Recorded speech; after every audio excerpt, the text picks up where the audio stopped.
coming on board with very short notice, so it's great.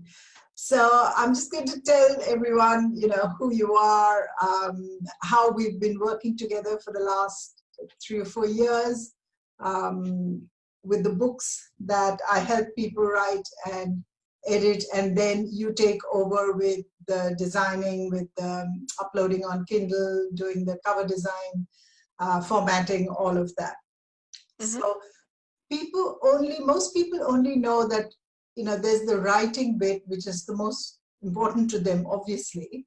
Yes. But as important as the writing is what comes after the writing, which is the editing and then actually getting it ready for a reader to, pick it up from a bookshelf or online, because that's where all the visual, that's where all the appeal, the marketing, everything comes in. And that's just as important as actually writing the book. Absolutely, because people do make that first judgment of a book by its cover. Absolutely, yeah. And that's what you had to do. So with the books we've done, and you've helped with formatting them and putting them up uploading them on Kindle.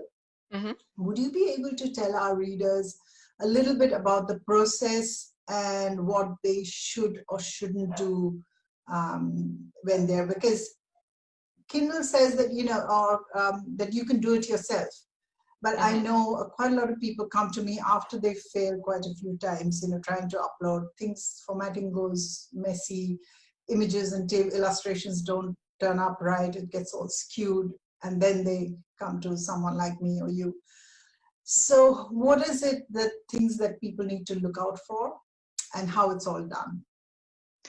Okay, so in regards to to an ebook, there's 2 different types of ebooks. One is a static flow, and the other one is a flowable version. Now, the flowable version is the best option if you can, because that allows the reader to be able to enlarge their text. So if you've ever read a book and it starts getting a bit late at night and you want to make the text a bit bigger, then it'll automatically reflow those pages.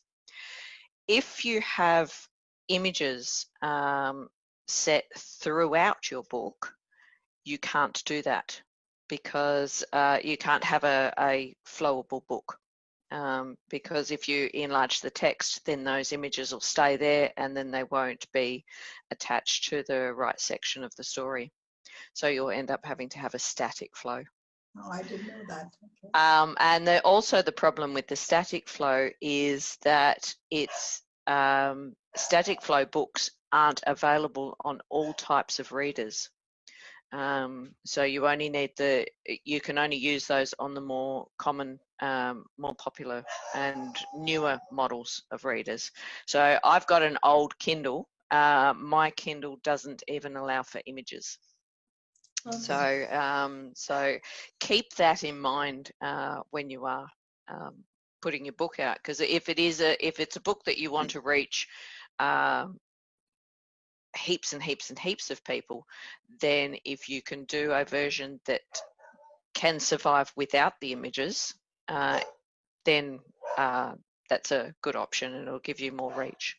So when you say images, does that also include tables and diagrams and infographics? Yes, absolutely. So a lot of business books now need those because they want to show people, what the different stages are, or they want to put in mind maps or diagrams. And when people write memoirs, they want to put in photographs because obviously it's relevant. So what would you suggest then? That they don't put in the photographs, or they do the static flow? No, depending on how they want to put the photos. When I did my memoirs book, I did a set of pages in the middle of the book. I can actually find the images. Okay, so I did a whole bunch of pages in the middle of the book that had photos. Okay. Now, those photos aren't then, it's not important where in the story they fall. So in a flow, automatic flow book, the text can get bigger, and those images will just appear somewhere around the middle. Okay, so that doesn't disturb. You can still do the. You can still do the flow, but if I had an image that specifically belonged to a specific piece of text in the story, then yeah, you doing the actual flow is quite different, and it, yeah, in most cases it doesn't work, or it needs some complicated formatting. What about the font, and who chooses the font, and do you do that, or does the client chooses the font? I do give some suggestions. There are probably 5 or 6 different types of fonts that Amazon likes to use. You can, and I say this very loosely, you can use any font in the entire world. But Amazon does actually recommend that you stick with a bunch of fonts that are common on pretty much every single device. And that gives you, there's, like I said, there's 5 or 6 different types, and they're all nice and clear, they're easy to read, and they give you a bit of variety as well. And is there a size limitation as to number of words or pages or anything on when you're uploading as an ebook? Like it could be as little as 10 or as many as 500. Absolutely, you can have a single page document if you really wanted to, or you can be thousands and thousands of pages if you want. There's no limitation. Okay, and then when we come to cover design, because you're a graphic artist and a graphic designer, illustrator, and which is very, very handy. Not all graphic designers are illustrators and artists. And for those of you listening to this is Andy's memoir. Don't Wait for the Green Light, with her illustration. It's a fantastic book, hilarious, and it's an incredible book. You really should download and read this. I've had lots of fun editing this book. So for our listeners, what would you say when it comes to creating covers? What are the basic concepts that they must keep in mind when they're looking to design a cover? So, they will come up with a brief for you, or, they may have specific photographs if it's a memoir that they want to put on there. So what would you suggest?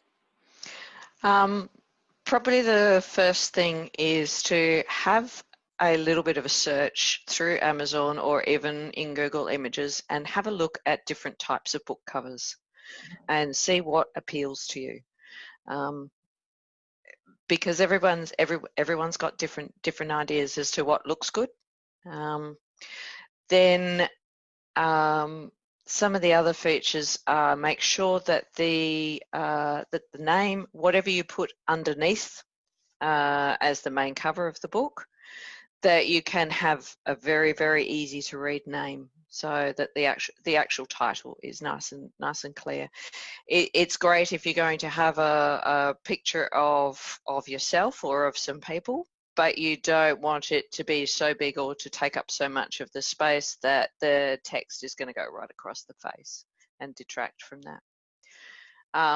If you're going into print, keep your thoughts open on the fact that you're going to have your ISBN on the back, and there is a very specific place for that and a specific size. And also keep an eye out that you will want to put a little bit of a description on there as well. And then do remember that if your book is going to be fat enough, have I got that up the wrong way? That if you're going to wrap the image design around the whole book, that keep an eye on what is going to go on the spine, so that when it's sitting in the library, because I hope that everyone does get to the library, that it is easy to see what the title is of the book. So when obviously if it's just going to be a Kindle one, you need only the front cover, whereas if it's you push it up, upload it as a hard paperback, then it needs the spine and the and Kindle suggests certain sizes. Yes, it does. It does have specific sizes. Pretty much any. I think it's about a 6:4 ratio. So it's like your normal. If you pick up pretty much any book, say like 5 inches by 8 inches, it'll be the right sort of dimensions.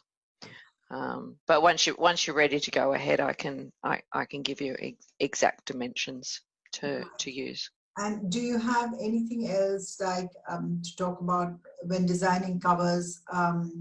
Do you have any preferences for color schemes, or of illustrations versus photographs, or merging the two, or anything like that? Or no, it does. It all comes down to your personal preference and also what the book is about.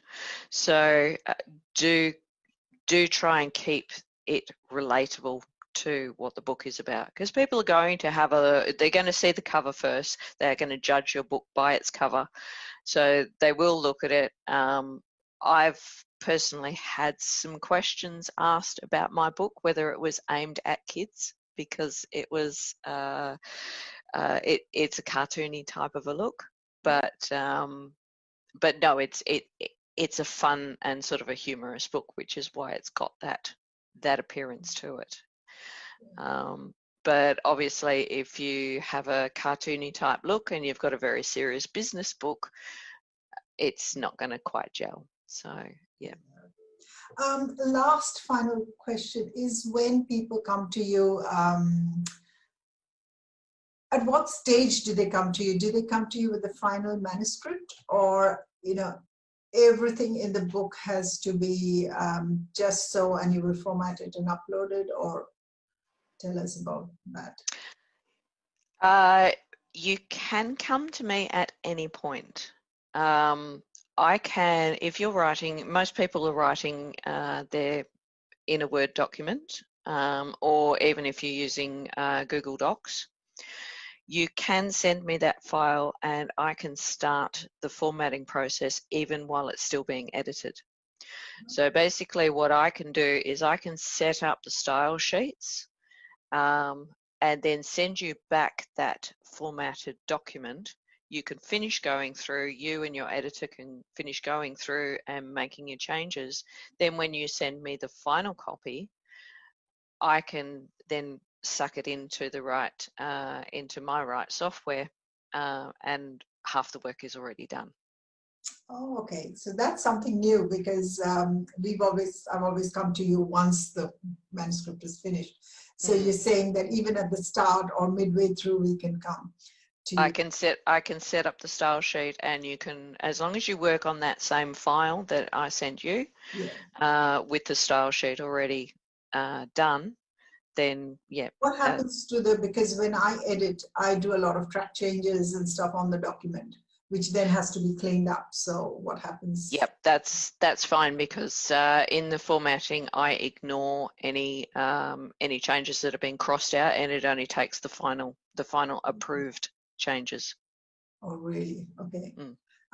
So that means that even with the book cover, we shouldn't really wait till the end of till we finish writing. We should come with a brief for the cover while we're in the writing process, so that you can get Absolutely. Working on the book cover is a good thing to put through. So you, as a writer, you can put the manuscript through to the editor and give them the time to go through it. At the same time, I can be working on the book cover and getting the file formatted ready for you, so that once all the editors editing is finished and the manuscript is ready to go ahead, we've got everything in place, and it's not such a big Yes, wait. the process is not so long and drawn out. Yes.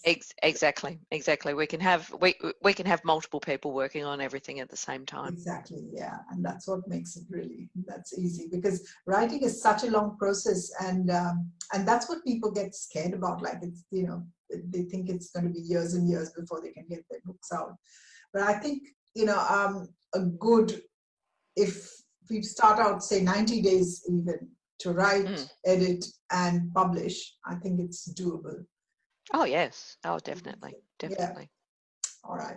Okay, Andy, thank you so much. I think our listeners may have more questions, which they will probably post below.